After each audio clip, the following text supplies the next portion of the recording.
Aujourd'hui, en ville, quand on tombe enceinte, on ne se pose plus la question de savoir si c'est une fille ou un garçon. On veut juste qu'il soit en pleine forme, qu'il soit notre petite merveille.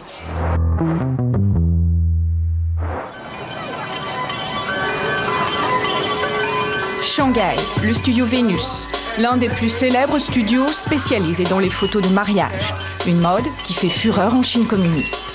Moyennant 3000 francs, l'équivalent de 2 mois de salaire, la jeunesse shanghaïenne pose pour la postérité dans des costumes éclectiques et des décors ultra kitsch quelques semaines avant le mariage.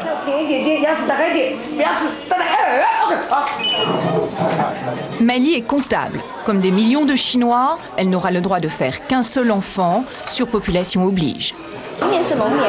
L'année prochaine, c'est l'année du dragon. Un signe porte-bonheur pour nous les Chinois. Symbole de pouvoir et de réussite. En me mariant cette année, j'ai des chances de mettre au monde un petit dragon. Et comme vers l'an 2040, il y a de fortes chances pour que la Chine soit l'une des superpuissances économiques mondiales, cela sera forcément bénéfique pour mon fils. D'ici là, mon petit dragon sera sûrement devenu un chef d'entreprise très prospère.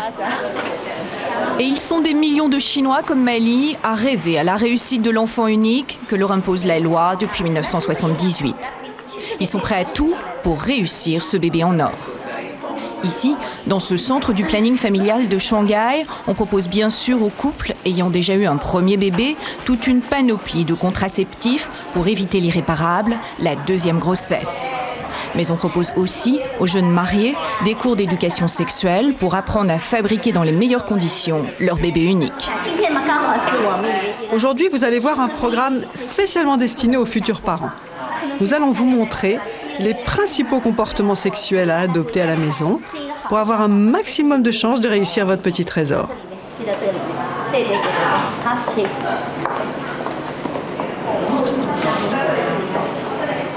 Très officiellement, un médecin d'État conseille les couples. Rien n'est laissé au hasard.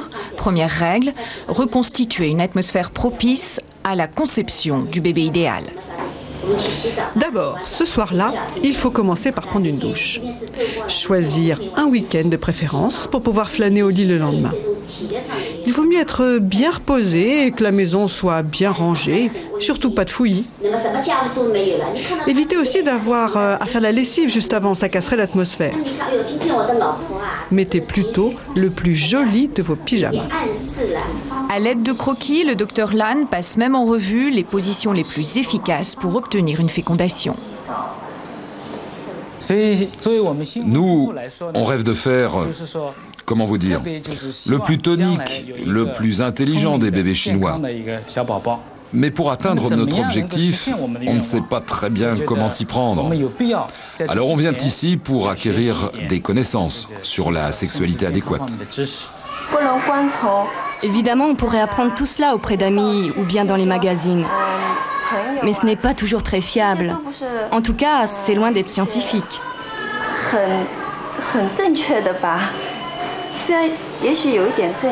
À l'inverse, tout ce que j'ai appris ici auprès du planning familial, c'est important pour moi. Cela me sera forcément utile. Pour les autorités, l'enjeu est de taille. Après 21 ans de politique antinataliste, 20 millions de bébés naissent encore chaque année. La Chine ne dispose plus que de 7% des terres arables de la planète pour nourrir un quart de la population mondiale. Si mon pays ne continue pas à limiter les naissances, la courbe démographique va repartir de plus belle. Et ce sera non seulement une catastrophe pour la Chine, mais aussi pour le monde entier. D'autant que d'ici 3 ans, la population chinoise aura encore augmenté de l'équivalent de la population française. Avec des chiffres pareils, je pense que tout le monde, y compris vous, les Occidentaux, êtes en mesure de comprendre pourquoi mon pays est condamné à appliquer la politique de l'enfant unique.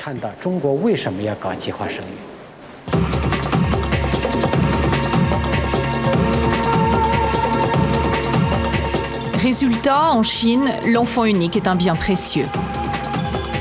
Il est devenu l'objet de toutes les attentions, y compris dans les milieux modestes. Comme ici, rue Fangbang, le plus vieux quartier populaire de Shanghai, truffé de maisons lilliputiennes où les loyers dépassent rarement les 15 francs par mois.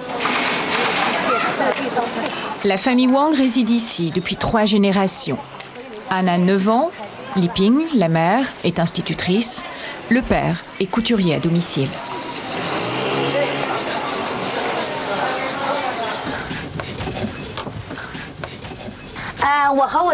Moi, je dors là, derrière, avec mon mari. C'est ici aussi que l'on regarde la télévision et des cassettes vidéo. C'est pratique malgré tout. Quant à ma fille et ma mère, elles dorment ensemble, juste là, au fond de la pièce. Voilà, c'est ici. Elles dorment là, toutes les deux. Moins de 20 mètres carrés au total, où doivent cohabiter les 4 membres de la famille Wang. Matériellement parlant, ce n'est pas facile. On a juste de quoi s'en sortir, comment vous dire. On a de quoi se nourrir et s'habiller, voilà. Vous avez fait une fille, mais est-ce que vous n'auriez pas préféré un garçon comme la plupart des Chinois? Aujourd'hui, un garçon ou une fille, c'est pareil. Tu es notre petit trésor, pas vrai? Oui, c'est pareil. Ce qui compte, c'est que l'enfant soit intelligent et en bonne santé, c'est tout. Aujourd'hui, en ville, quand on tombe enceinte, on ne se pose plus la question de savoir si c'est une fille ou un garçon. On veut juste qu'il soit en pleine forme, qu'il soit notre petite merveille. Une petite merveille à laquelle on ne refuse rien. Li Ping n'hésite pas 2 fois par semaine après le travail à traverser tout Shanghai, 3 heures de bus aller-retour pour parfaire l'éducation de son petit prodige. Dès que je sors de mes cours le mardi soir et le samedi après-midi, je l'accompagne à la danse. Elle adore danser, alors j'y vais. Il y a pourtant des jours où je suis exténuée, mais j'y vais quand même. En la regardant danser avec autant de plaisir, je me sens déjà nettement moins fatiguée. Maman a vraiment beaucoup de mérite de m'accompagner. C'est très loin de son travail et ça lui prend des heures. Mais elle fait tout cela pour moi parce qu'elle m'adore.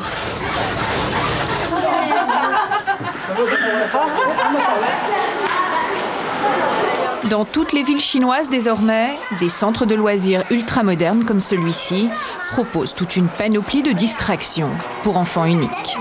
Informatique, musique, danse, théâtre.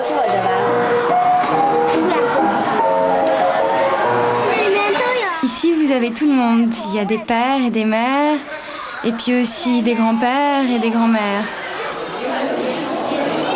Ils viennent voir si leurs petits-enfants s'appliquent bien à la danse. Li Ping a dû attendre 2 mois avant de trouver une place pour Anne dans ce cours de danse. En Chine, les centres de loisirs comme celui-ci ne désemplissent pas. On y crée régulièrement de nouvelles activités. Bientôt, ces enfants pourront même s'initier aux techniques de la télévision dans un mini-studio ultramoderne et spécialement conçu pour eux.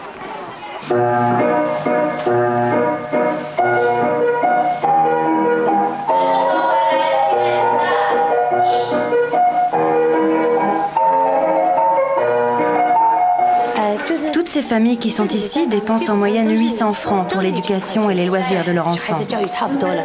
Pas vrai? Oui, c'est ça. Vous aussi? Oui, c'est pareil pour moi, environ 800 francs. Et vous gagnez combien par mois? Aux alentours de 3500 francs. Vous aussi? Oui, c'est à peu près la même chose.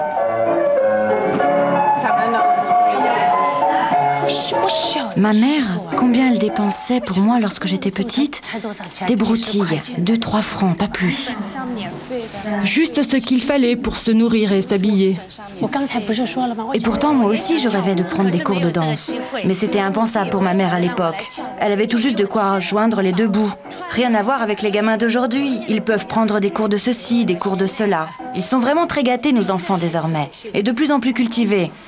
D'ailleurs, c'est un peu l'obsession des gens de ma génération. On ne rêve tous que d'une chose, permettre à nos enfants d'atteindre le meilleur niveau d'éducation possible. Wu Huichao, lui aussi, appartient à la génération des bébés en or, avec quelque chose en plus. Son père, cadre supérieur dans une société de négoce internationale, et sa mère, femme au foyer, lui ont offert l'année dernière un petit frère.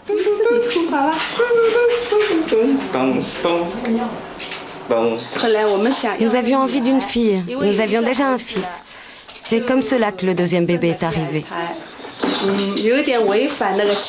Évidemment, je sais bien que nous n'avons pas tout à fait respecté la politique de l'enfant unique. On peut même dire que nous avons en quelque sorte violé la loi. C'est faux, on n'a pas violé la loi.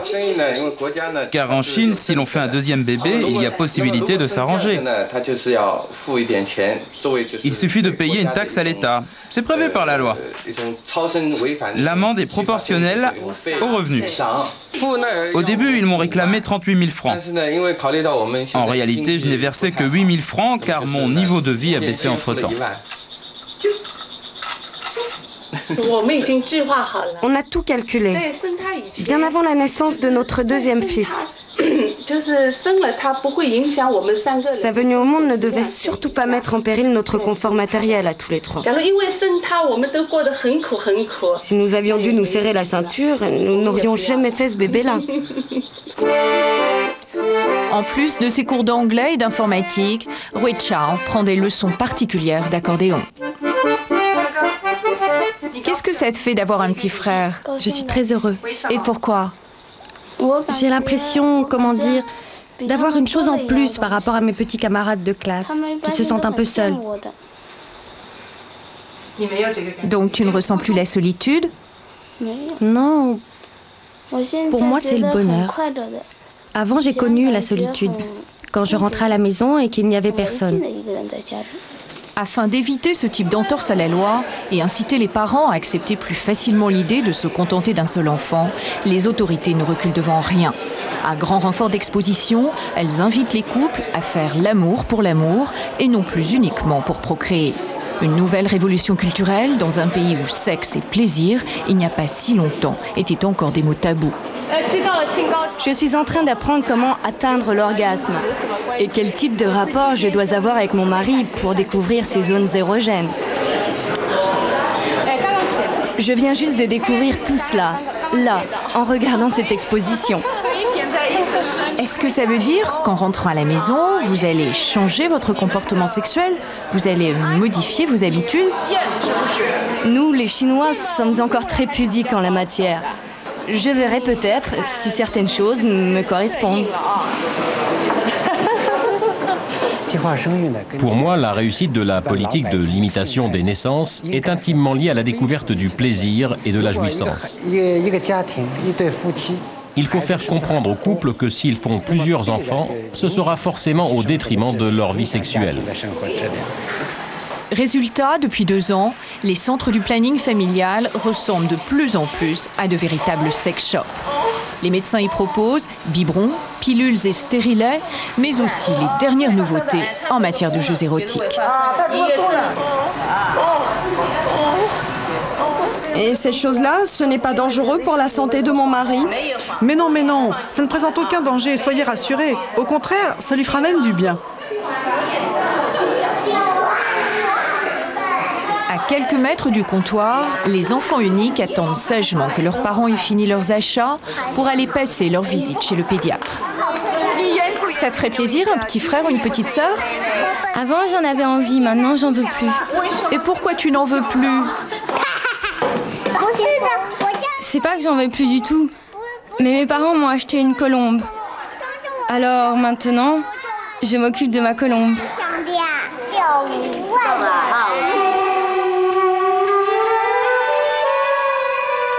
À l'inverse des citadins, les 900 millions de paysans chinois, soit plus de 70% de la population, ont désormais le droit de faire un deuxième bébé si le premier est une fille ou bien un handicapé.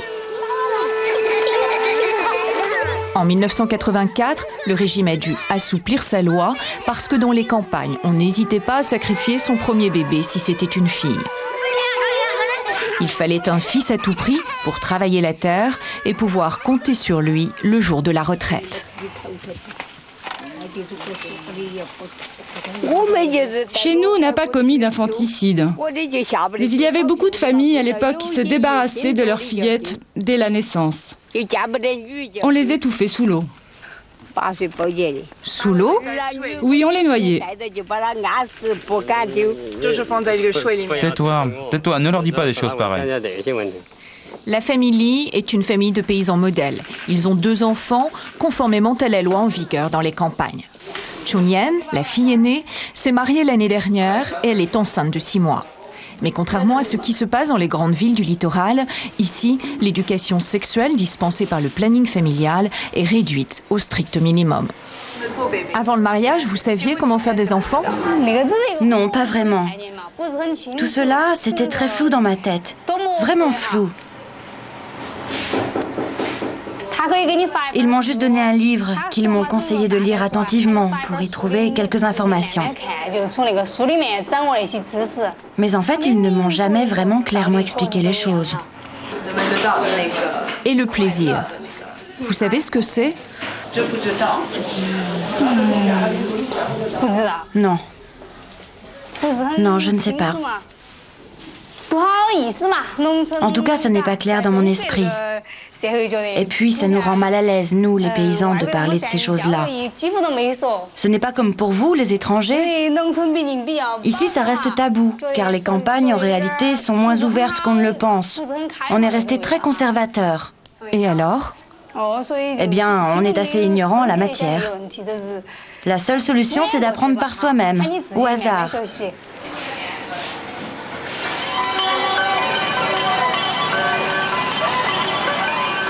Chengdu, capitale du Sichuan, la plus grosse province agricole de Chine. C'est ici que Chun-Yen fait suivre sa grossesse à 3/4 d'heure de route du village. Si l'infanticide a vraisemblablement disparu des campagnes chinoises, la génération de Chun-Yen l'a remplacé par l'avortement sélectif. L'utilisation de l'échographie, apparue en Chine dès 1984, a dû être sévèrement réglementée par les autorités il y a 2 ans afin d'éviter les abus. Je ne sais pas si j'attends un garçon ou une fille. Moi, je le sais, mais je ne dirai rien. Les responsables du planning familial nous ont strictement interdit de révéler le sexe de l'enfant, au risque de perturber l'équilibre naturel entre le nombre de filles et de garçons. Donc on est très ferme là-dessus. D'autant qu'à la campagne, traditionnellement, il faut obligatoirement faire un fils pour qu'il donne un coup de main plus tard dans les rizières. Certains paysans qui veulent à tout prix connaître le sexe du futur bébé essaient de nous avoir au sentiment. Ils vont même jusqu'à nous glisser une petite enveloppe dans la poche. Évidemment, on refuse catégoriquement. Résultat, certains parents n'hésitent pas tout simplement à abandonner leur nouveau-né si c'est une fille ou un bébé né hors quota. Nous sommes ici à l'orphelinat d'État de Shanghai, le plus gros établissement de Chine. Tous ces bébés ont été abandonnés quelques jours après l'accouchement. La plupart sont des filles non désirées. Officiellement pourtant, d'après les autorités, il n'existerait pas de relation directe entre ces abandons et la politique de l'enfant unique. Cette petite, elle vient tout juste d'arriver chez nous. À sa mine, on voit bien qu'elle n'a que quelques jours. Alors on s'en occupe bien sûr. Savez-vous qui est sa mère? On n'en sait rien. En général, on ignore tout des circonstances de l'abandon, puisqu'on n'a jamais l'occasion de rencontrer les parents. Mais on peut dire sans trop se tromper qu'il y a sûrement parmi eux beaucoup de flottants, comme on les appelle en Chine. Ce sont des paysans pauvres montés à la ville pour trouver un petit boulot de journalier sur nos chantiers. Il y a aussi ceux dont la situation économique est si catastrophique qu'ils ne peuvent pas se payer le luxe d'élever un enfant. Et puis bien sûr, toutes ces jeunes citadines qui font des bébés avant l'âge légal, par accident.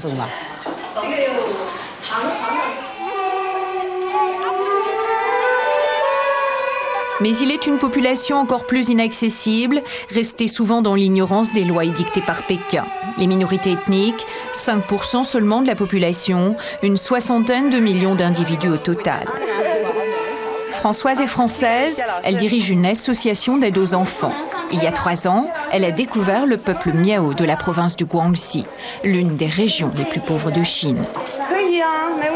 Sa première action, ouvrir des écoles destinées aux filles. Quand je suis entrée la première fois dans cette école, j'ai poussé la porte et j'ai vu, incroyable, il n'y avait que des garçons dans la classe. Et ces petites filles, pourquoi n'allaient pas à l'école? C'est parce que les parents considèrent qu'avec le peu d'argent qu'ils ont, il vaut mieux consacrer cet argent à l'éducation du garçon, parce que les filles, elles vont se marier, elles vont partir dans un autre village, et donc ça ne servira à rien. Donc le peu d'argent qu'ils ont, autant qu'ils savent au garçon qui va rester avec les parents, qui va travailler avec eux. Contrairement aux campagnes chinoises, ici, l'infanticide n'est pas une tradition.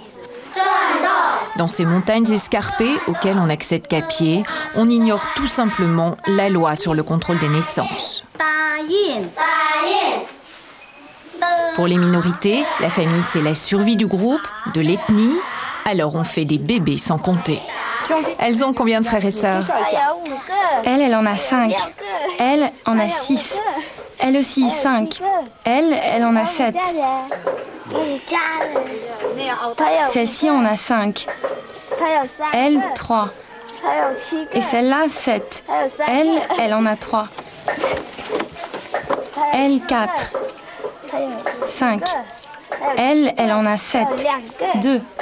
Et 7. Et c'est bien ou pas une famille nombreuse? Dis-lui que tu ne sais pas répondre. Je ne sais pas répondre à cette question. Interdit de répondre à notre question parce que la plupart de ces enfants ont été conçus hors la loi. Officiellement, ils n'existent pas. Ils n'ont aucun droit. On les appelle les enfants de l'ombre. Dans le village, ça pose pas vraiment de problème. En fait, ça pose un problème à partir du moment où on veut sortir du village. Mais tant qu'ils n'ont pas tant qu'ils ne sortent pas du village, c'est pas gênant. Par contre, là où il y a problème, c'est qu'effectivement, ces enfants qui sont en surnombre par rapport aux règles du planning familial, ces enfants n'ont pas de terre, puisque la terre est attribuée par le gouvernement en fonction du nombre de personnes dans la famille, à condition de respecter les règles du planning familial. Ces enfants de l'ombre, combien sont-ils? Par définition, ils ne sont pas comptabilisés. Et il n'existe aucun chiffre officiel. Pourtant, exceptionnellement à Shanghai, un membre du Parti communiste a accepté de nous parler de ce sujet sensible. On évalue la proportion de ces enfants sans papier à environ 10% des naissances annuelles, ce qui représente approximativement 2 millions de bébés illégaux par an. 2 millions de naissances clandestines par an, un chiffre qui contrarie évidemment les statistiques du planning familial. Un chiffre qui pousse les autorités chinoises à durcir un peu plus leur politique, surtout dans les zones les plus sous-développées. Depuis 2 ans, maintenant, on oblige les femmes qui ont eu 2 enfants à se faire ligaturer les trompes. Et donc, la plupart acceptent cette règle, sauf si elles ont eu 2 filles. Dans ces cas-là, elles ont un problème, parce que dans la tradition, il faut bien sûr avoir un garçon. Alors, si elles n'ont eu que 2 filles, elles vont peut-être cacher l'enfant, il ne sera pas déclaré, elles iront dans la montagne avec lui pour qu'on ne l'oblige pas à aller se faire cette ligature des trompes à l'hôpital. Plutôt que d'appliquer ces méthodes coercitives, l'institutrice du village, avec l'aide de Françoise et de son association, préfère parier sur l'éducation des filles pour espérer changer les mentalités. Le seul fait de leur donner maintenant cette chance d'apprendre à parler correctement le chinois, c'est leur permettre plus tard, lorsqu'elles seront adultes, de mieux se débrouiller dans la vie, dans la société moderne. C'est vital. Une société chinoise à plusieurs vitesses, multiples, où les premières écoles pour fillettes du Guangxi semblent à des années-lumière de ces villes cosmopolites explosives de modernité. Eldorado des uns, miroir aux alouettes des autres.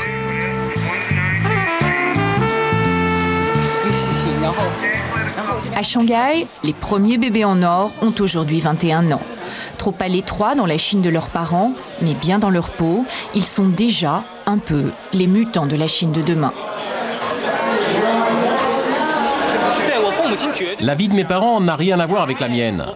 Ils en ont vraiment bavé. Ils étaient professeurs à l'université et ils ont tous subi les humiliations de la révolution culturelle, l'envoi forcé à la campagne. Moi-même, j'ai passé 2 ans à leur côté.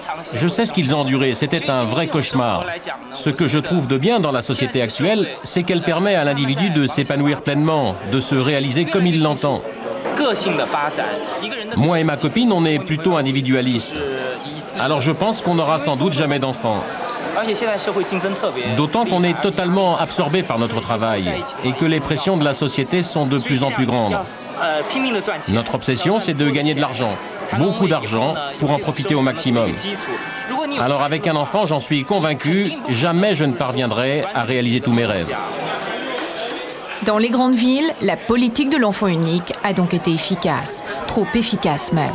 À Shanghai, le taux de natalité est aujourd'hui tombé à moins d'1 enfant par couple et les autorités craignent déjà un vieillissement de la population vers 2030. Un moindre mal sans doute par rapport à la folie natalitiste déclenchée il y a tout juste 50 ans par un certain Mao Tse-tung.